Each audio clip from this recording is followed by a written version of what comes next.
أحب الوفاء بشتى الصور.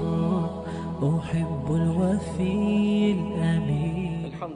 الحمد لله رب العالمين والصلاة والسلام على رسوله محمد وعلى آله وصحبه أجمعين. الله سبحانه وتعالى القرآن الكريم ده أعوذ بالله من الشيطان الرجيم وأمر أهلك بالصلاة واصطبر عليها لا نسألك رزقا نحن نرزقك والعاقبة للتقوى. И әһелеңне намаз укырга буйыр. Һәм үзең дә аны сабыр итеп үтә. Без синнән ризык сорамыйбыз. Без бит сине үзебез ризыкландырабыз. Бит эшнең ахырдагы уңышы вашатлыгы таква кешеләр өчендер. Таха сурәсе 132 аят. Бала школдан, мәктәптән кайта. Нинди беренче сораулар бирәбез?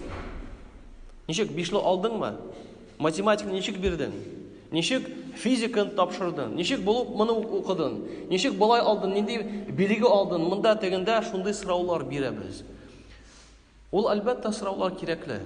Ләкин кем арабыздан беренче баладан сорый: "Улым, кызым, намазыңны үтәдеңме?" Әлбәттә, математика булса, физика булса, без баланы өстерибез. Хәтта җәзаларга да әзер, әгәр дә икеле алса. Ләкин ул математика, физика булсын, ул бит кеше тарафыннан. Теге ул кирәкми дип әйтмим, аны үтәргә кирәк. Ләкин бу кеше тарафыннан килсә, бу кешедән безгә килсә, намазы бит Аллаһыдан килгән түгелме соң? Сен балага беренче сорау: "Улым, намазыңны үтәдеңме?" Менә бүгенге көндә Аллаһ Тәгалә сиңа аяклар, куллар бирде, син Аллаһка итаатны белгердеңме? Үзеңнең фигыльләрең белән. Әлбәттә, намаз турында, гыйбадат турында сүз барганда, тупас ысуллар белән түгел, матур итеп, хикмәт белән әлбәттә. Ремин белән теге бала артынан куып җиргә кирәкми, намаз укымадың дип. Үзебезнең мисал белән күрсәтергә кирәк. Яисә балаларың намаз укыймы, гаиләң намаз укыймы дигән сорауга, хәзрәт, җәлибез бит инде. Болай да мәктәптә нагрузка зур, монда барасы бар, тегендә барасы бар. Җәлибез бит инде, җәмәт, бу дөрес җәлләү түгел. Чөнки әгәр дә без баланы менә бу дөньяви мәсьәләләрдә җәлибез, ягъни җәлләмибез, әмма ахиреткә карата җәллибез, бу дөрес җәлләү булмый. Чөнки әгәр дә бала утюгка тартылса, без бит аны кисәтәбез. Чөнки утюг белән утюгны тисә, ул бит пешә. Ә монда җәмәгать җәһәннәм утырту турында сүз бара. Әле пешеп кенә кире шифаланырга мөмкин менә бу дөньяда, ә киләчәктә бит алай булмый. Бүгенге көндә менә шул бала тәрбия дигән сүзне без фәлсәфә дәрәҗәсенә җиткердек. Китаплар язалар, болай кирәк, тегеләй кирәк. Ләкин асыл балага тәрбиядә нәрсә ярдәм итә дигәндә, ул без үзебез җәмәгать. Үзебез көн сайын иртә белән торып, нинди сүз белән торабыз? Бисмиллаһ яисә иш хәрефле сүз белән башлыйбызмы көнне? Әлхәмдүлиллаһи ахьяна дигән сүзләр белән, яисә башка сүзләр белән. Утырганда ашара, бала бит карый ул. Сез уйламагыз, мин дә уйламыйм, балалар уйныйлар, безне ишетмиләр дигән уй фикер дөрес түгел. Мисал өчен күрсәтәм. Бер вакытны бер бала машинада бара. Артта машина белән уйнап. Хәзер бу җыр ишетә. Бер җыршын шундый җыры бар: "Кояш кем сине яралты, күк сине кем яралты?" Менә дигән шундый сораулар бирә. Бала машина уйный. Машина уйнаган хутта бу җавап бирә теге апага, әйтә: "Син белмисең, что ли, Аллаһ Тәгалә создал" ди теге. Ягъни балалар үз ишенә сиңдерәләр. Шуңа машинада барганда, юлда барганда бераз сөйләшеп: "Улым, балам, кызым, сине кем яралты?" Бу безнең вазифа. Әти кешеләрнең вазифасы. Кем син яралты, кем син аяклар, куллар бирде, кая син барасың дигән сорауларны без аларга бирергә тиешбез. Һәм шул җавапны да без үзебез өйрәтергә тиешбез. Үзебезне әҗирдән ерак кылмыйк. Чөнки әгәр дә без балага моны аңлатсак, әҗир савабы үзебезгә бара. Шуңа күрә әгәр дә әни-әти кеше бер кул белән гынах кылсалар, икенче кул белән балага тәрбия итсәләр, монда нинди нәтиҗә булырга мөмкин? Бер яктан үз әни-әтисен рәнҗетсә, икенче яктан балага әйтсә, балам әни-әтине хөрмәтләргә кирәк, монда нинди нәтиҗә булсын? Бер яктан үзе сигарет тотса, балага әйтсә, тәмәке тартма дисә, нинди монда нәтиҗә була? 90% ул бала тәмәке тартыр. Үзе гынах кыла, балага шул гынахны эшләргә кушмый. Хәтта шул дәрәҗәдә булса, кушмаса, бик катынык булса да, Аллаһ сакласын, бала 90% шул гынахны кыла торган булырга мөмкин.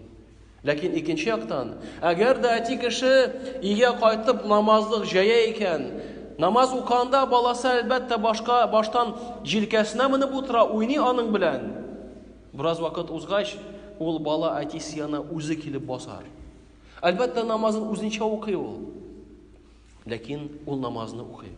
Әтисе кулын күтәргәндә, кулын да күтәрә. Шуңа күрә иң зур тәрбия ул без үзебез. Балаларыбызга мисал үзебез күрсәтәбез. Ничек конфликтларны, ничек төрле вакыйгаларны шишәргә үзебезнең мисал белән күрсәтәбез балаларыбызга. Сүз эндәшмичә дә җәмәгать, бу балагына түгел. Күршеләребез, кардәшләребез, безне күргән, белгән кешеләр, хәтта белмәгән кеше, син әйтсән, әйдә, аракы эчмә, үзең аракы эчеп торсаң, ул сиңа әйтер, баштан үзең аракыны ташла, аннары миңа әйтерсең дип әйтер ул сиңа. Монда да шулай җәмәгать, балаларыбызга мисал күрсәтәбез. Әлбәттә, монда сүз намаз турында бара, ләкин без моны тагын да киңрәк карый алабыз. Бөтен фигыльләргә карасак, эштә булсынмы, гаделле булсаң, балаң да Аллаһ бирсә гаделле булачак. Әниятия карата, күршеңә карата, иптәшеңә карата, белем алган вакытта, Кур'ан укыганда әгәр дә балаң күрсә, синнан мисал ала. Бит бүгенге көндә исегезгә төшерегез, күпме тапкыр без искә төшерәбез. Карале, мине әбием өйрәткән иде бит бу сүрәне. Искә төшерәбез бит? Төшерәбез. Ничекне анда әби яисә бабай усал булмасыннар, барыбер алар өйрәткән Фатиха сүрәсе безнең ишебездә, башыбызда, күңелебездә ул. Җылылык белән искә алабыз. Соң монда да балаларыбызга өйрәтеп җибәрсәк, үсә бара, безне истә тотып, безнең өчен дуа кыла торган булалар. Бер вакытта Пәйгамбер Мухаммад саллаллаһу алейһи ва саллям җылый торган хәлдә, я Җибрил ди, минем умматым намазны халак итәмени? Я Җибрил, минем умматым намазны халак итәмени? Ягъни укымый, юкка чыгара дигәч, шул вакытта Җибрил әйтә, я Мухаммад ди, синең умматыңнан шундый кешеләр килерләр ди. Алар дөнья мөлкәте өчен, кичкенә бәя өчен диннәрен сатырлар икән. Әйдә намазга бас, вакытым юк әле. Монда бизнес әйләндерәсем бар. Әйдә намазга бас, Аллаһка итаат белдер. Юк әле хәр мәшәкатьләр пока. Мәшәкатьләр узганнан соң аннары басырмын. Әйдә инде намазга бас, юк анда җигрәсем бар хатыным янына. Балаларга ярдәм итәсем бар. Нинди генә бу дөньяда байлык булмасын, әгәр дә без аны Аллаһка итаат белән алыштырабыз икән, Аллаһка итаат итеп яшәсәк, без утабыз. Ләкин дөнья дип Аллаһка итаатны калдырсак, шул вакытта җәмәгать без әлбәттә утылачакбыз. Чөнки әгәр дә безнең дөрес ниятләр булса, әлбәттә безнең Аллаһка итааты бер урында булачак, балалар икенче урында, әниятиләр һәр бер нәрсәнең үз урыны бар җәмәгать. Шуңа күрә бүгенге көндә намазлар күп кешеләр намазлар укымый. Намазлар укымагач гынахлар кылына. Соң әгәр дә шундый хәл булгач, каян без игелекле, тәртипле җәмгыять табыйк соң?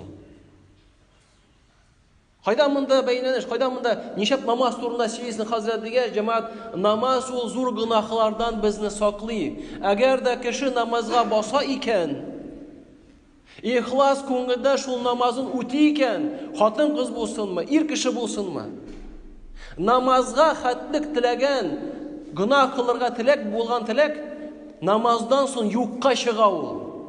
Чөнки ихлас күңелдән намазны укыган булсын. Чөнки ихлас күңелдән намазны үтәдең син. Ләкин әгәр дә без намаздан соң шулай гынахны эшлисебез килә икән, Tilak юкка чыкмады икән, димәк, намазларыбызга карарга кирәк. Анда ниндидер хата, ниндидер гаиб бар. Чөнки намаздан соң без ул теләктән ерак булырга тиешбез. Аллаһ субханаһу ва тааля Куръан-ы Кәримдә шундый безгә мәгълүмат бирә, алардан соң ди, намаз укымый торган һәм үзләренең теләкләренә бирелә торган нәсел килде ди. Мәрьям сүрәсе 59-нчы аят. Ягъни җәмәгать, әгәр дә андый нәселләр бар икән, әлбәттә, без аны төзәтергә тиешбез. Иртәгә түгел, бүген, намаздан соң. Әле яшибез икән, димәк, Аллаһ Тәгалә безгә бирә фурсат. Менә бу дөньядан китү белән шул вакытта фурсат алына.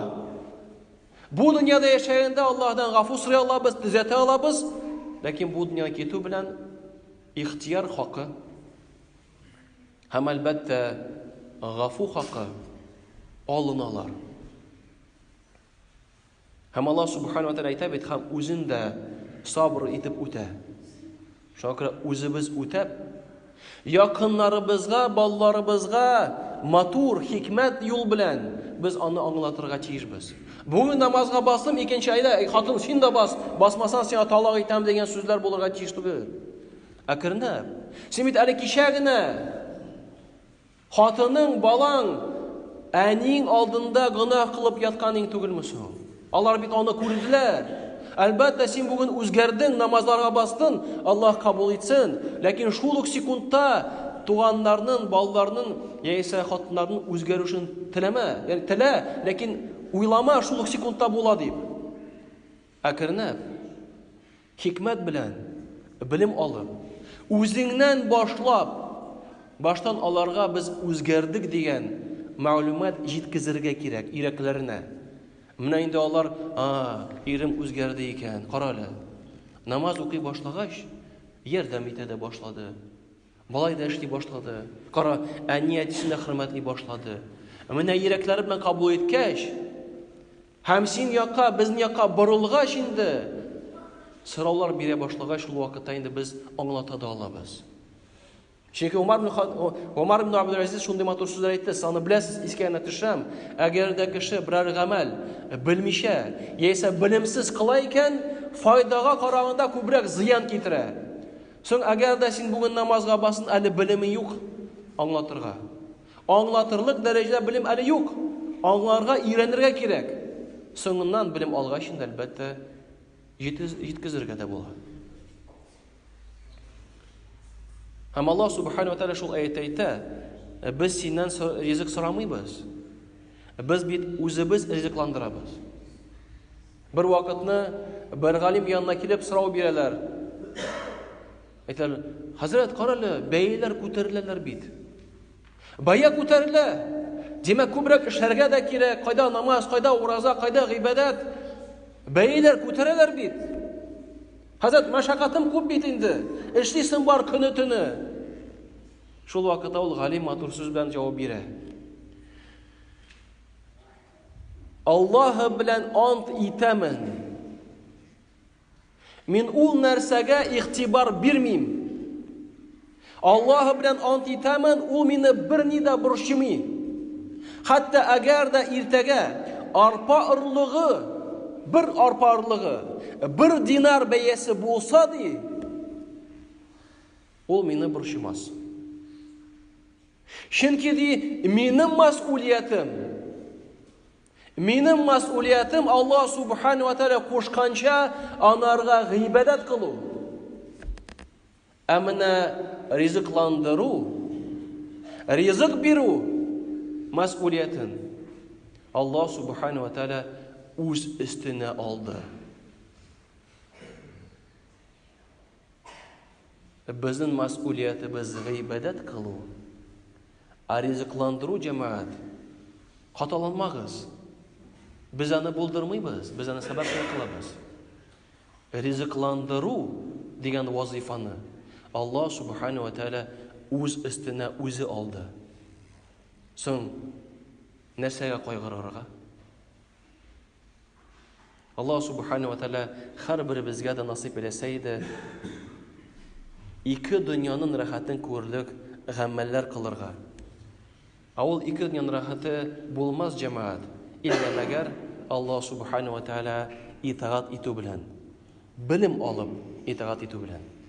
Субханака Аллаһумма бихамдик, ла илаха илля ант. فأهل الوفاء كلو